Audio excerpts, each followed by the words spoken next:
Halo teman-teman, assalamualaikum warahmatullahi wabarakatuh. Welcome back to my YouTube channel. Nah, kali ini akan berbagi latihan soal untuk bintara penerbangan atau pilot aspek pengetahuan. Oke, langsung aja kita masuk ke soal nomor 1. Nah, di sini untuk soalnya bisa teman-teman baca sendiri.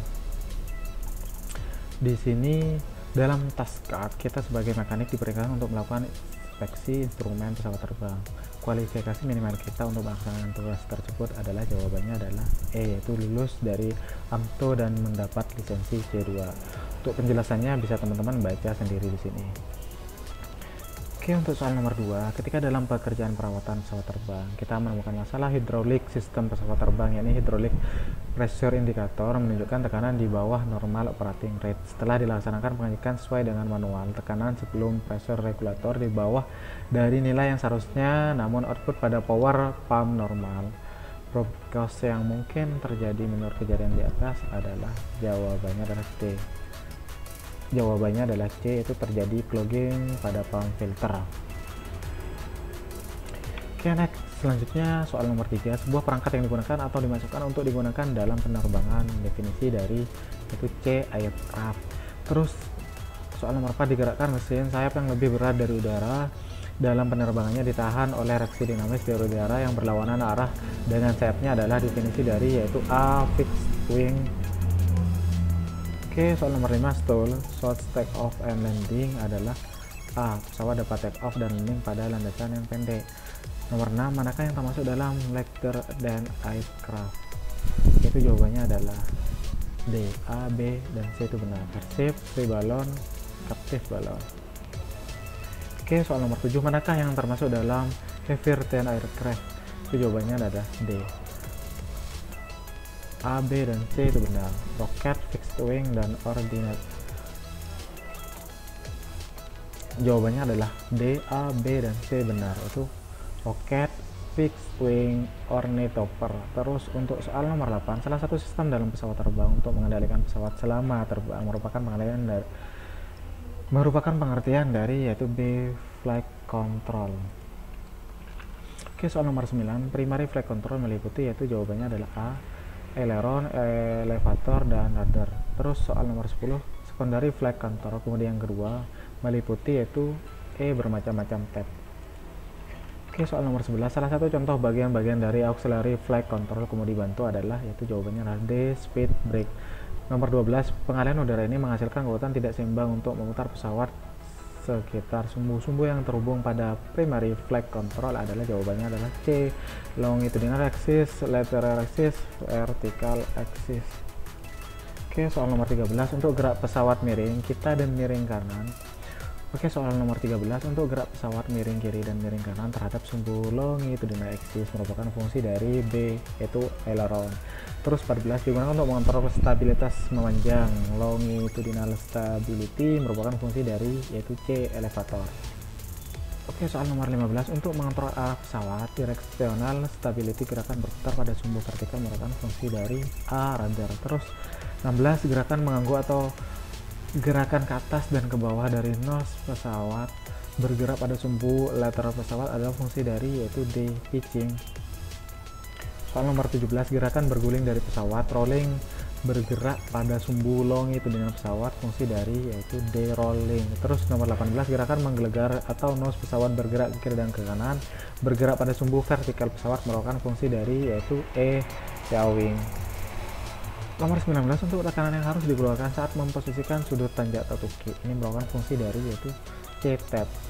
20, perangkat berengsel kecil yang terpasang pada kontrol survive pesawat untuk membantu gerakan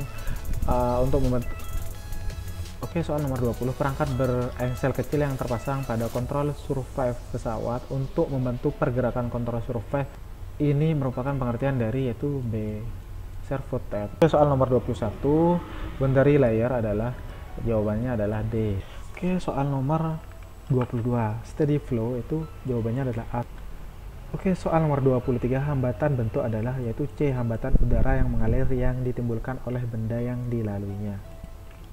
Oke, soal nomor 24, bentuk streamline adalah jawabannya adalah C, yaitu suatu bentuk yang sedemikian rupa sehingga bila dialiri oleh aliran udara akan menghasilkan akan menghasilkan aliran udara yang kacau, eddy motion dalam jumlah yang paling kecil. Oke, soal nomor 25. Indicate airspeed itu adalah yaitu A, kecepatan terbang berdasarkan pembacaan dari instruksi asli. Oke, next soal nomor 26. Basic airspeed adalah yaitu jawabannya adalah B. Oke, next soal nomor 27. Calibrate airspeed adalah yaitu C, kecepatan pesawat terbang yang didapatkan dari koreksi karena adanya kesalahan letak posisi pitot statik terhadap pesawat terbang. Oke, next soal nomor 28. Equivalent airspeed adalah yaitu C. Oke, next soal nomor 29. True airspeed adalah yaitu E, kecepatan pesawat terbang yang sebenarnya. Kecepatan pesawat ini telah dikoreksi terhadap perubahan density ratio. Oke, next soal nomor 30. Setiap aliran udara yang melalui suatu benda akan mengalami pergesekan dengan permukaan benda tersebut. Besar kecilnya hambatan ini ditentukan oleh yaitu jawabannya adalah A, keadaan permukaan benda, kecepatan udara yang mengalir, letak benda terhadap aliran udara, dan kerapatan udara. Oke, next soal nomor 31. Nama lain steady flow yaitu D, aliran udara yang rapat. Oke, next soal nomor 32. Bila aliran udara mengalir melalui benda lain, kemudian terjadi aliran lapisan-lapisan udara yang rata serta sejajar terhadap permukaan benda tadi, maka aliran udara yang demikian disebut dengan, yaitu jawabannya adalah E, aliran laminar. Oke, next soal nomor 33. Bentuk aliran udara jika menjadi lapisan-lapisan udara yang pecah dan kemudian berputar itu disebut dengan D, aliran turbulen. Oke, next soal nomor 34. Titik pemisah antara aliran laminar dengan aliran turbulen disebut dengan A, transition point. Oke, next soal nomor 35. Untuk mengukur kecepatan udara adalah dengan menggunakan yaitu C, pipa pitot statik. Nah, untuk bintara kompetensi penerbangan atau pilot itu syaratnya harus berijazah minimal SMA atau SMK atau MA dengan memiliki sertifikat Civil Pilot License atau CPL dari sekolah penerbangan, atau D2, D3, D4 atau S1 dan memiliki sertifikat Civil Pilot License CPL sekolah penerbangan dengan tinggi badan minimal untuk pria 165 cm dan ras Melanesia itu 160 cm. Nah, silahkan teman-teman pelajari materi tentang airframe, power plant, terus electrical, avionic, terus teknik transmisi dan telekomunikasi penerbangan, terus otomatisasi dan tata kelola perkantoran bandara. Nah, itu aja materi untuk bintara penerbangan atau pilot aspek pengetahuan yang bisa aku share kali ini.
Nah, jika teman-teman ada pertanyaan, silahkan teman-teman komen di kolom komentar.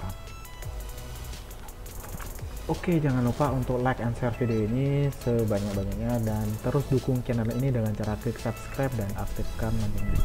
Karena dukungan teman-teman sangat berarti untuk perkembangan channel ini agar bisa memberikan manfaat untuk orang banyak. Oke, sekian dan terima kasih.